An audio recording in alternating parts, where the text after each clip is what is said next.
Hello, Pranam, and Namaskar.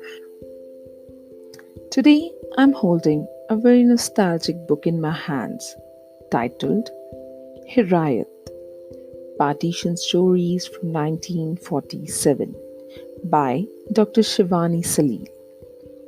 All the stories are inspired from true events. Just to give you a glimpse of the book, let me read you a chapter today. Chapter 7 Hirayat The Longing.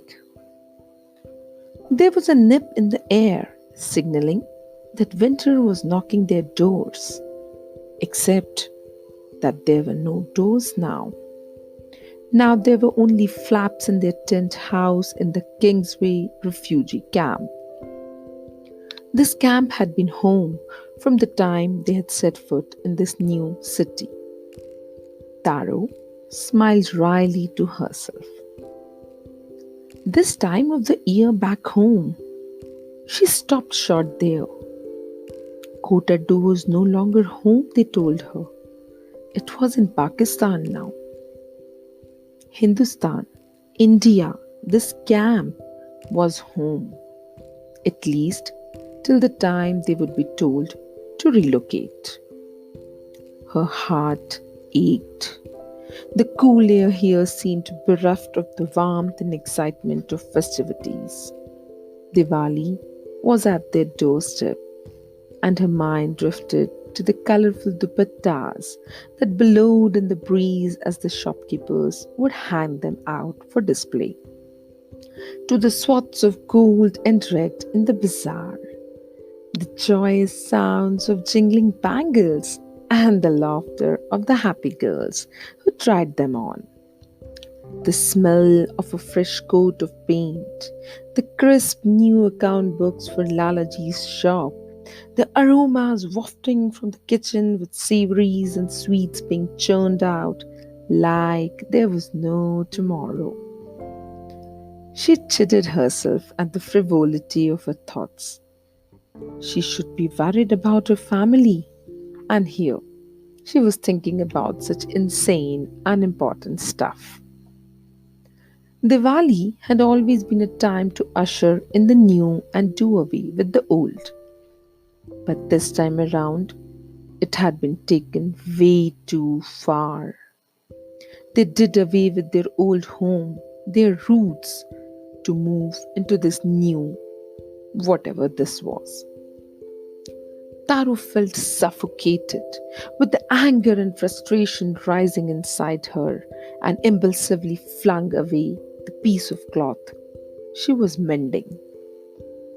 Sitting on that makeshift bed in that tent, she dunked herself into the misery that enveloped her.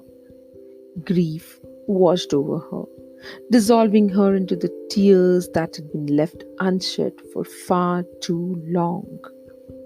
The tears for her home, her loved ones who had gone missing, or worse, who were dead. There was no way to know. She and her brother Dhumi had somehow managed to reach the camp, but there was still no sign of her parents or her extended family. Every day, after Dhumi left in search of work and she took care of the daily chores, her ears would be directed towards the blaring loudspeakers. The announcements were often met with whoops of joy from some corner of the camp as families reunited.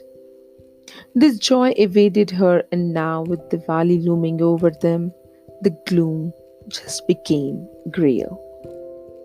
Dhumi, her poor brother, was being brave himself. He was willing to do odd jobs that came his way. Back home, he was the pampered Chota Chaudhary who just had to utter a wish and it was fulfilled. Taro remembered the sherwani Lalaji had ordered for him with the delicate gold threadwork last Diwali and the exquisite jutis to go with it. And now, her little prince of a brother was walking around the city in tattered shoes. His hands were calloused from the hard work they were not used to. Since the past week, he hadn't been able to make any money. With hardly any savings, she wondered what Diwali would look like.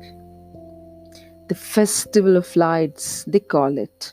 And here, I have no money to get oil to light up even 5 lamps. And to think that they had lit Ghee Ke Chirag the year British Raj bestowed the title of Rai Bahadur on Lalaji. Laddus and jalebis were the stuff dreams were made of, when even the humble keel and batashe were out of reach now. The now familiar guilt swept over her again as she admonished herself about thinking of Diwali. There wasn't a waking moment when she didn't think of them, and though the thoughts of the festival were meant to distract her, she just ended up feeling even more depressed and, of course, guilty. Tired of it all, she finally got up to clean the mess she had just added to. If nothing else, I should at least clean up for the festival. What was it that Ma used to say? Hmm, if you busy your hands, your mind gets busy too. It doesn't go astray, she would always tell her. Reminding herself of the wise words as she tidied the place, she suddenly remembered the Ramayana. Now, where did I keep it? She didn't know what made her think of it, but she just had the urge to see it. After quite a bit of hard work, she dug it out from where it was buried, deep inside their old trunk. She brought it close to her face, taking in the fragrance of incense that emanated from between the leaves of the book, wiping the cover lovingly with her dupatta. She wasn't aware of a teardrop that was hiding in the corner of her eye, which found its way out and splashed onto the book. All the memories that she had carefully closeted just stumbled out. Ever since she could remember, this book had always occupied the place of honor in their temple. She recalled how her ma and Biji would often sit in a corner and read the Chopaiya. Her favorite, of course, was the Prishnavali. That was what the grid was called. She would often resort to it when she was looking for answers. Biji would chide her. Beta ji, don't trouble God for every small thing. Use it when you're faced with a really difficult question. Now, so far away from sitting in the camp, Daru sighed. Biji, now there are so many questions to ask. Which one should I ask first? That in itself being a question. Flipping the page to open the grid. Her eyes widened in surprise when she reached the page she had been looking for.